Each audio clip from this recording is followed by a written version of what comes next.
Hello. Hello, hello, hello. I hope you're doing fantastic. I'm super excited to be here with you. My name is Carla Caldwell. I am your Live Your Best Life coach. And I'm super excited to talk to you about the last 6 weeks of this year. Can you believe that? That's all we have left is 6 weeks. 6 weeks, that's it. And if you're interested in finishing strong, healthy in these last 6 weeks, I encourage you to stick around. I know that the last 6 weeks of the year can be stressful. There's a lot of demands, and there's a lot of food and a lot of family traditions. And many people just give up on their health. They give up on health and start again in January. But what if we could balance our health and honoring our favorite traditions and managing the stress of the last 6 weeks? So if you are interested in finishing these last 6 weeks of 2025 health strong, one, say yes in the comments, and two, join me to learn 2 super easy ways, manageable ways that you can end 2025 health strong. So, my first question, and this should always be the first question you ask yourself, is what matters most to you? What matters most to you more than anything in the entire world? It's that gets you up in the morning when you don't want to get up, when you're tired, when you're exhausted, but you finally get up. What is it that motivates you to get up? What matters most to you? And if you're willing to share in the comments, awesome. But if you don't feel comfortable, write it down for yourself. This is absolutely critical. What matters most to you is your driving force. It is the gasoline, it is the momentum, it is the energy that's going to get you through the next 6 weeks health strong. So when you know what matters most to you, and for many people, I hear a common answer. It's usually like family, friends, or my health. Whatever it is, I want you to keep that front and center. Front and center for the next 10 minutes as we work together. So, you know what matters most to you. We're going to talk about 2 things that move the needle to health. 2 things will support your health, absolutely. And the first one is movement.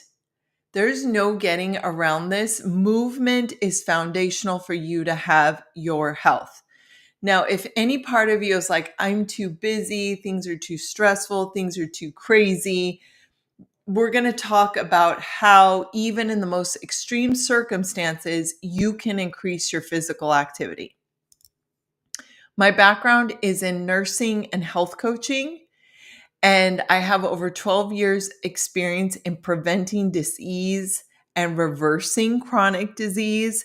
So when I tell you that movement is important, I know what I'm talking about. It's super important. Now, this doesn't have to mean that you go to the gym and lift weights. Movement can be walking, it can be dancing, it can be taking the stairs, it can be doing squats. Actually, research shows that when you do small segments of movement throughout the day, that's even better for you than doing a whole hour at the gym. Okay. So, movement is any time you move your body, and extra points if you enjoy it because you're more likely to do it. So, let's collect data from the most important place, you. And let's take a moment to rate your movement. How are you doing with moving your body on a scale of 1 to 10? 1 being the worst, I'm not moving at all the way to 5. I move all day long. All day long, I'm constantly stretching, moving my body. I move all the time. Wherever you are, write it down. I'm going to write it down. Right now, I'm doing pretty good. I'm like a 4.12 with movement.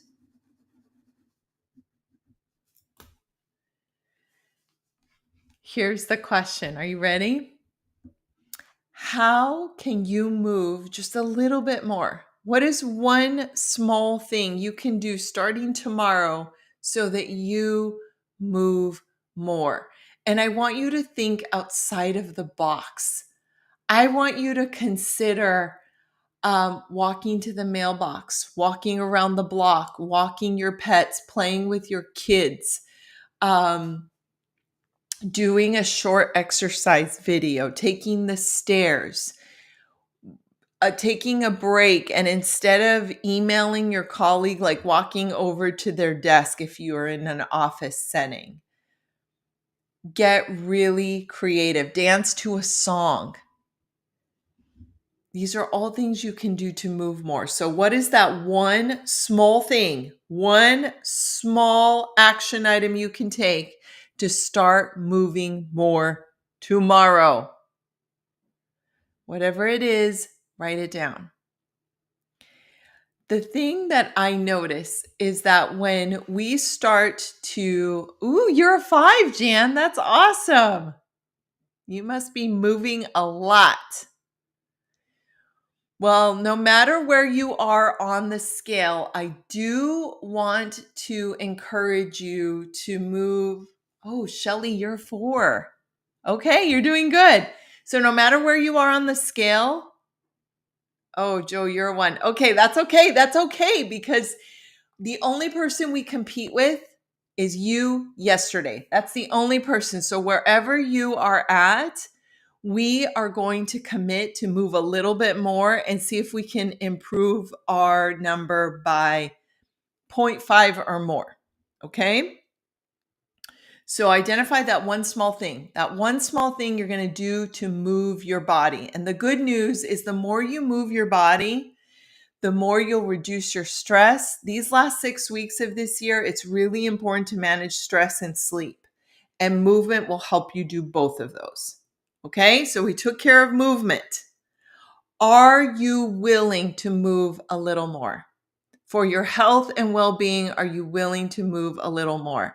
Because these last 6 weeks, we want to finish health strong.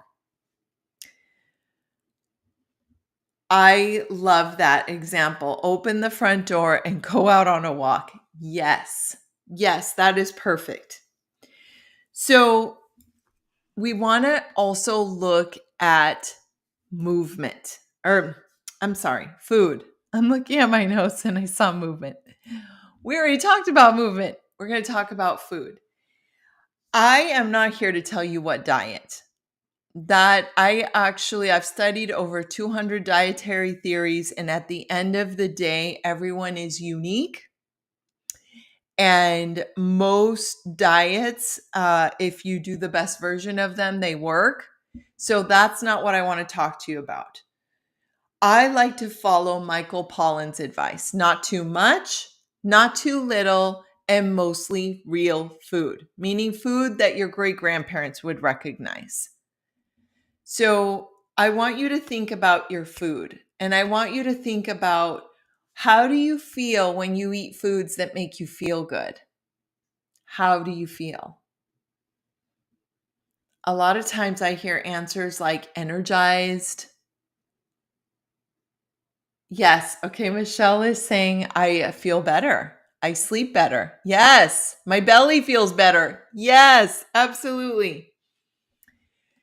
And you know what's really cool is when you're eating foods that make you feel good, you tend to be able to move more. It kind of works together. And when you move more, you eat better. It's this wonderful symbiotic relationship.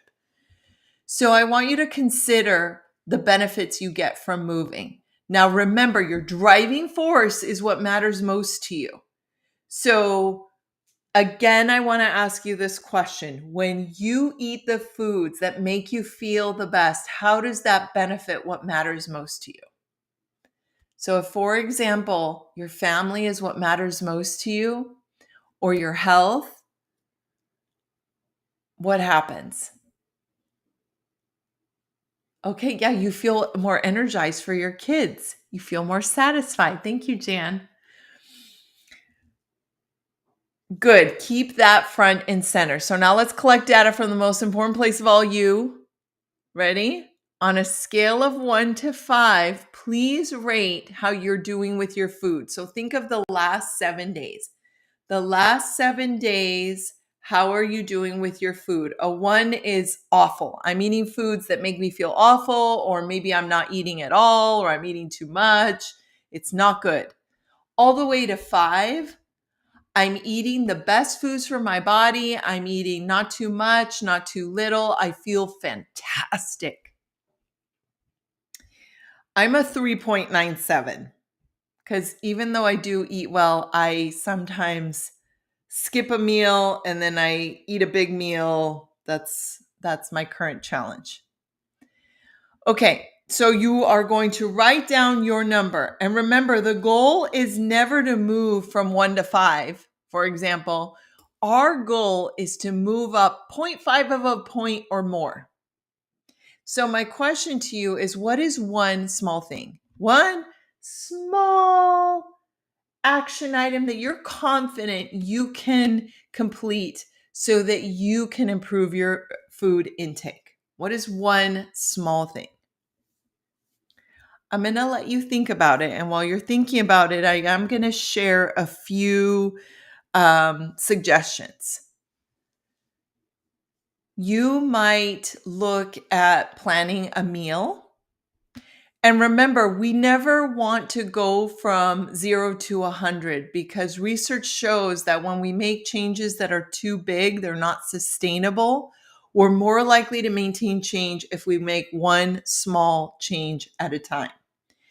So, looking at your food intake, what is one small thing? And some common things might be to plan your groceries or your meals. If you're eating out a lot, you might consider adding a home cooked meal. If you might improve your snacks, you might improve adding color to your diet. Those are all examples of things you can consider.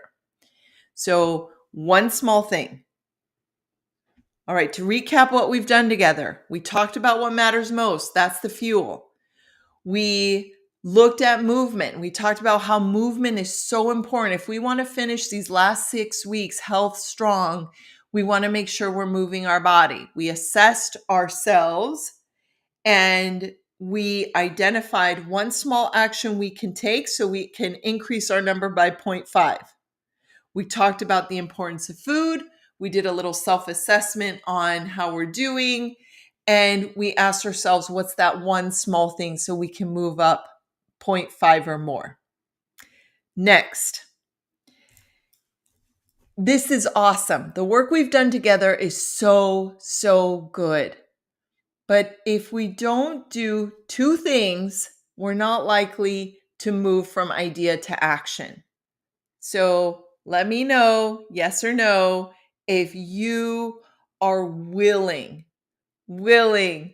to move from idea to action. All right. Yes, Maciel's ready. Good.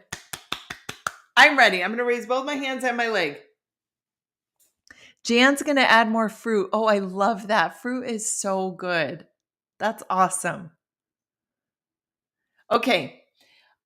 So the 2 things, ready? And you should, if you could just make this a habit to do this anytime you set a goal, you're more likely to win with your goals, not just with these that we're talking about. If you address confidence, confidence is the strongest predictor of success. So from this moment forward, if you're serious about winning with your goals, you're always going to make sure that whatever goal you set, you're confident you can complete it. And how do you know? The truth tester is asking yourself, how confident am I? On a scale of 1 to 10, how confident am I that I can complete this goal I've set? If you're a 7 or above, you've set a really good goal. If you are below a 7, I'm going to encourage you to tweak your goal so that you feel more confident. You can ask yourself, how might I rewrite this goal so that I feel more confident? Trust me in this. Confidence is the strongest predictor of success. The second item, so we want to make sure we're confident. The second item is when we write our goal, we want to make it smart. We want to make sure it's specific, measurable, action-oriented, realistic, and time-sensitive. Why? We're more likely to act. It's very different when you say, I want to eat better versus I will add a piece of fruit to each of my meals. Or I will have a piece of fruit twice a day for a snack. That's just an example. So for today and moving forward, we always want to make sure we feel confident and we always want to make sure we write it smart. So we only have 6 weeks left. And I know that you can finish these last six weeks health strong. And I know that you can find balance. I encourage you to steer away from all or nothing. It's okay to honor family traditions. It's okay to have fun. We understand these times are stressful, but that doesn't mean that we just stop with our health and wait until January. We can adopt a little more movement and look at adding a little better food to our diet so that we can balance being healthy and honoring our family traditions and managing the stress of the season. So tomorrow I'm going to talk about stress because stress is an issue all the time, but especially during the holidays. I am rooting for your success times 1,000. I hope you'll take a moment to witness the miracle of you. Just in this little time we've been together, your body has completed over 1,000 chemical reactions just to keep you going. What a miracle that is. So I want to honor the miracle of you. I want to thank you for gifting me with a little chunk of your time. And if you found this helpful, will you please share with your network? I am rooting for your success times 1,000, and I thank you so much for joining me. Have a great day. Thank you, thank you, thank you.